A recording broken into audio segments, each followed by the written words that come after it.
శివాలయాలు.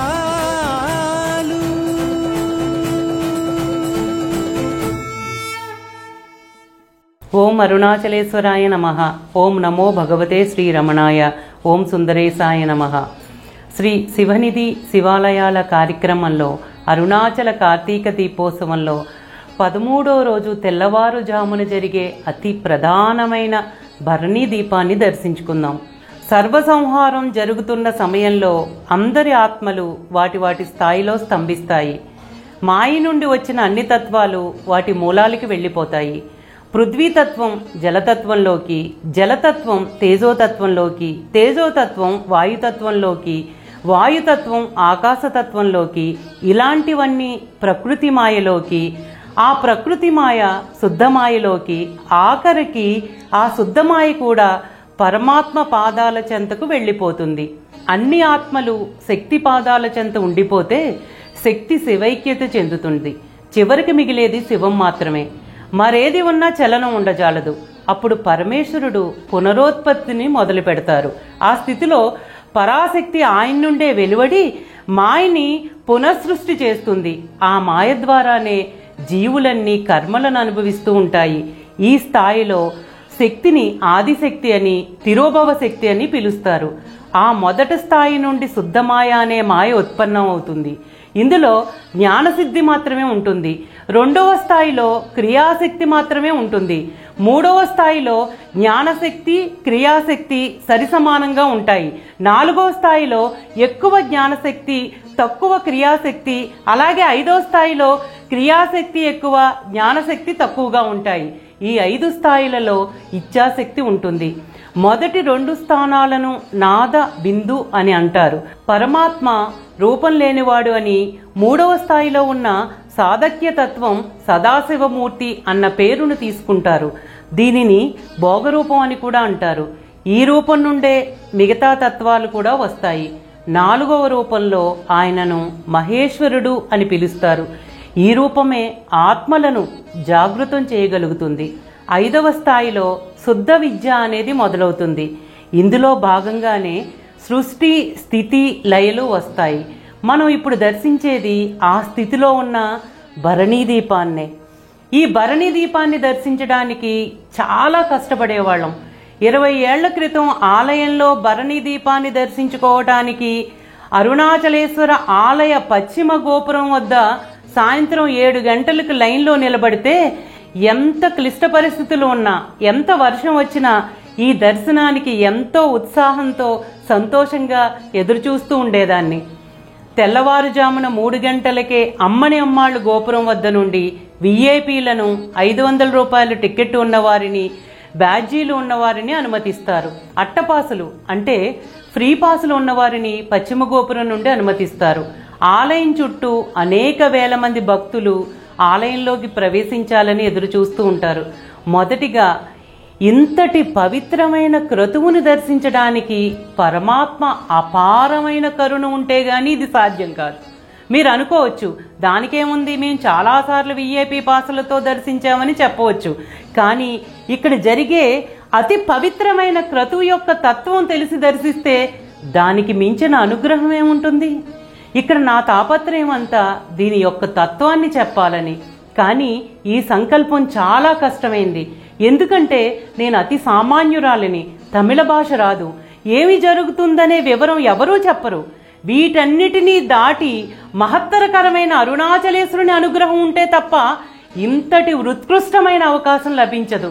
ఏడాది కాలం నుండి ఎప్పుడెప్పుడా అని రోజులు లెక్క పెట్టుకుంటూ ఎదురు చూసే భక్తులకు అసలు మహాదీపోత్సవం రానే వచ్చింది. ఏ ఏడాదికా ఏడాది అరుణాచల కార్తీక దీపోత్సవం దర్శించిన తర్వాత ప్రాణం విడిచినా చాలు అనుకునే భక్తులు ఎంతమంది ఉంటారో లెక్క పెట్టలేము. ఈరోజు జరిగే భరణీ దీపోత్సవం అతి ప్రధానమైనది, ప్రాచీనమైనది. అనాదిగా వస్తున్న ఆలయ అలంకరణ అత్యంత అద్భుతం. ఆలయంలోకి ప్రవేశించిన తర్వాత 2వ ఆవరణలోకి ప్రవేశించే వరకు ఉత్కంఠగానే ఉంటుంది. ఎందుకంటే ముందుగా వెళ్ళిన భక్తుల రద్దీతో ఆలయ 2వ ప్రాకారం నిండిపోతే మిగతా వారిని అనుమతించరు.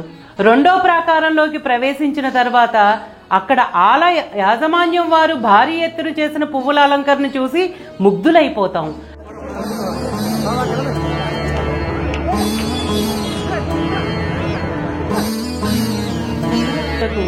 అసలు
తెల్లవారుజాము నుండే దీపనాడారు వంశస్థులు భరణీ దీప క్రతువుకి కావలసిన ఏర్పాట్లను చేస్తారు. ఈ రోజు జరిగే భరణీ దీప క్రతువులో ఆలయం యొక్క అర్చకులు చేసే పూజా విధానం అత్యంత విశేషమైనది, ప్రశంసనీయమైనది. ఆలయంలో ఉన్న ప్రతి అర్చకులు ఎంతో శ్రమకోర్చి ఏర్పాట్లను చేస్తారు. ముందే మీకు తత్వాన్ని వివరించాను. ఇప్పుడు సర్వసంహారం జరిగిన తర్వాత పునరోత్పత్తి జరిగే క్రతువుని మనం దర్శించుకుందాం. పరమాత్మ స్వరూప స్థితిలో ఉంటారు. ఇప్పుడు జీవులను పునరోత్పత్తి చేసే ముందు స్థాయిలో ఉన్నారు. అందులో ఎవ్వరూ ఉండరు. మూల విరాటు వద్ద నుండి తేజస్సును ఆవిర్భవింపచేసి అర్ధమండపంలోకి తీసుకువస్తారు. అర్ధమండపంలో ఉన్న పంచదీపాల ప్రమిదలను సిద్ధంగా ఉంచి ఈ మహాపూజను మొదలు పెడతారు. ఈ మహాక్రతువుకు అతి కొద్ది మందిని మాత్రమే అనుమతిస్తారు. ప్రతి సంవత్సరం ఆలయ పూజారులలో ఒక్కొక్కరికి ఈ భరణీ దీపాన్ని ప్రజ్వలింపచేసే సదావకాశం వస్తుంది. వారినే శివాచార్యులు అంటారు. ఇప్పుడు సదాశివమూర్తి వద్ద నుండి తేజస్సును తీసుకువచ్చి పంచదీపాల క్రింద ఉంచి పూజిస్తారు. పూజా కార్యక్రమం ముగిసిన తర్వాత పంచదీపాలకు హారతులను సమర్పించి సదాశివమూర్తి వద్ద నుండి తీసుకువచ్చిన తేజస్సుతో పంచదీపాలను ప్రజ్వలింపచేస్తారు. పరమాత్మ యొక్క 5 ముఖాలకు చిహ్నంగా 5 దీపాలను ప్రజ్వలింపచేస్తారు. ఇది చాలా పవిత్రమైన క్రతువు. ఇక్కడ మనం గుర్తుపెట్టుకోవలసింది, సదాశివమూర్తి నుండి మొదటిగా శక్తి ఉత్పన్నం అవుతుంది. తర్వాత ఈ పంచదీపాలకు నైవేద్యాలను సమర్పిస్తారు. గర్భాలయం నుండి తీసుకువచ్చిన దీపంతో హారతులను సమర్పిస్తారు. అర్ధమండపంలో ఈ క్రతువును దర్శించే వారికన్నా బయట ఉన్న భక్తులకు లోపల ఏం జరుగుతుందా అనే ఉత్కంఠ నెలకొంటుంది.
పూజాధికాలు ముగిసిన తర్వాత ఆలయ శివాచార్యులు భరణీ దీపాన్ని చేతధరించి అర్ధమండపం నుండి బయటికి తీసుకువస్తుంటే భరణీ దీపాన్ని దర్శించాలని ఆలయ అర్ధమండపం యొక్క ద్వారములు ఎప్పుడు తెరుచుకుంటాయా అని భక్తులు 1000 కళ్లతో ఎదురు చూస్తూ ఉంటారు.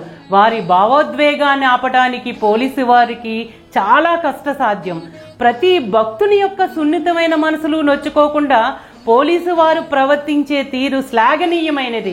చిన్నపిల్లలకి పెద్దవారికి కూడా ఈ జనసందోహం మధ్య ఊపిరాడకపోతే వారిని జాగ్రత్తగా కాపాడడానికి ఆలయ సిబ్బంది వారు, పోలీసు వారు అప్రమత్తంగా ఉంటారు. అలా భరణీ దీపాన్ని చేతపట్టుకుని ఆలయంలో భక్త సందోహం మధ్య మేళతాళాలతో, శంఖారావాలతో, ఆనంద సందోహాల మధ్య ఆ భరణీ దీపాన్ని దర్శించుకున్న భక్తుల మనసులు అణిగి అలౌకిక స్థితికి వెళతారు. అన్నా మలయార్కి అరోంహర, అన్నా మలయార్కి అరోంహర అన్న ఘోష ఆలయమంతా ప్రతిధ్వనిస్తుంది. అలా భరణీ దీపాన్ని తీసుకుని వైకుంఠ ద్వారం వద్దకు రాగానే శివాచార్యులు భరణీ దీపాన్ని 2 చేతులతో అందరికీ దర్శనమయ్యేలా పైకి ఎత్తగానే భక్తులందరూ తన్మయంతో అరుణాచల శివ అరుణాచల, అరుణాచల శివ అరుణాచల అంటూ వెర్రెక్కిపోతారు. అప్పుడు వారిని నియంత్రించటం ఇంకా కష్టసాధ్యమైన పని. అలా వైకుంఠ ద్వారం నుంచి శివాచార్యులు భరణీ దీపాన్ని అపీత కుచాంబ ఆలయానికి తీసుకువచ్చి అమ్మవారి ముందు ఉన్న పంచదీపాలను ప్రజ్వలింపచేస్తారు. అంటే పరమాత్మ నుండి శక్తి జనించింది.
అలా అపీతకుచాంబ ఆలయం నుండి భక్తుల శంఖారావాలతో తిరుచిహ్నాలతో తిరిగి అరుణాచలేశ్వర ఆలయంలోకి భరణి దీపాన్ని తీసుకువస్తారు.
ఇప్పుడు శివ శక్తి ఉత్పన్నమయ్యాయి.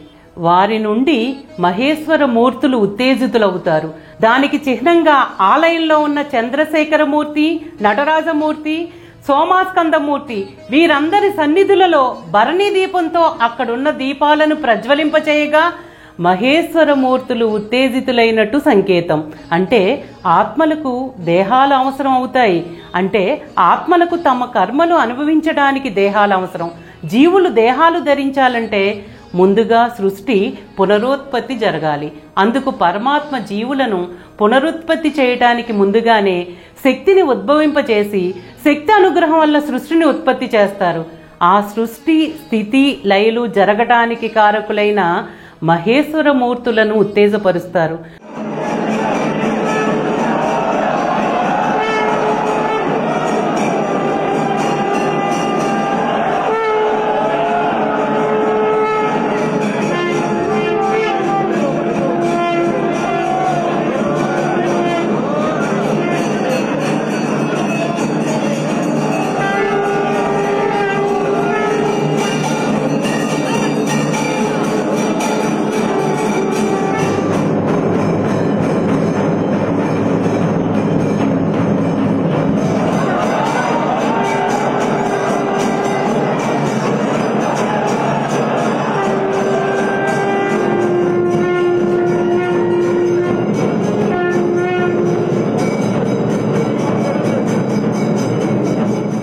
భరణి దీపాన్ని చేతపట్టుకుని ఆలయంలో ఉన్న మహేశ్వర మూర్తులను ఉత్తేజపరుస్తూ చేసే ఈ ప్రక్రియను అనేక మంది భక్తులు పవిత్రమైన మనసుతో ఆర్తితో వీక్షిస్తూ ఉంటారు. భరణి దీపాన్ని బయటకు తీసుకొచ్చే విధానం భక్తులు దర్శించాలంటే ఎన్నెన్నో జన్మల తపఫలితం ఉండాలి. భరణి దీపం చేత పట్టుకునే శివాచార్యులు ఎంతటి తపస్సు చేశారో, ఎన్ని జన్మల పుణ్య ఫలితమో వారికి అర్హత తీసుకొచ్చిందో మన మానవ మేధస్సులకు అందదు. ఈ భరణి దీపోత్సవం అంతా పూర్తయ్యేసరికి ఉదయం 7 గంటలు అవుతుంది. ఈ భరణి దీపాన్ని దర్శించుకున్న తర్వాత ఆలయంలో అరుణాచలేశ్వర దర్శనానికి భక్తులందరూ బారులు తీరి ఉంటారు. ఈ దర్శనం యొక్క అనుభవం మాటల్లో ఎలా వివరించగలం?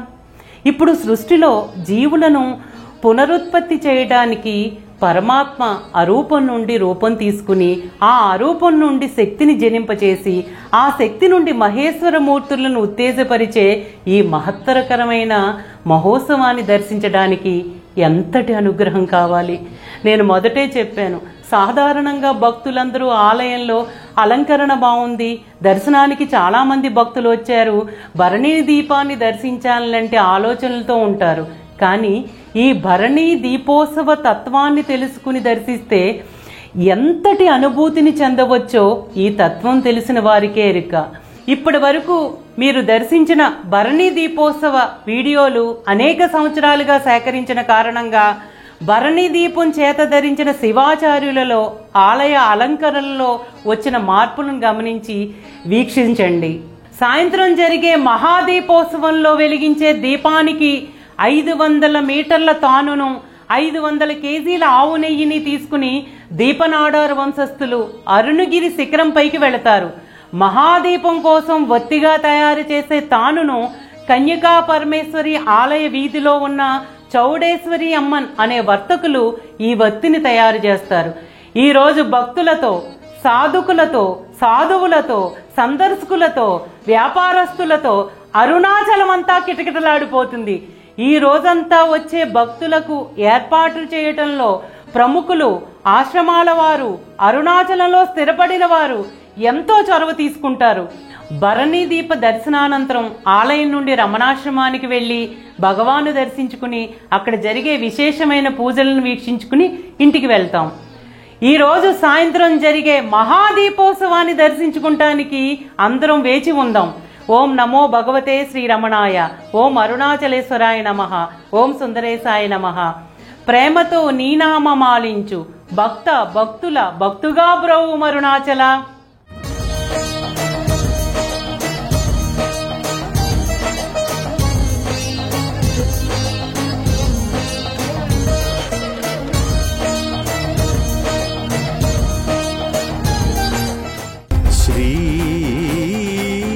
శివనిధి శివాలయా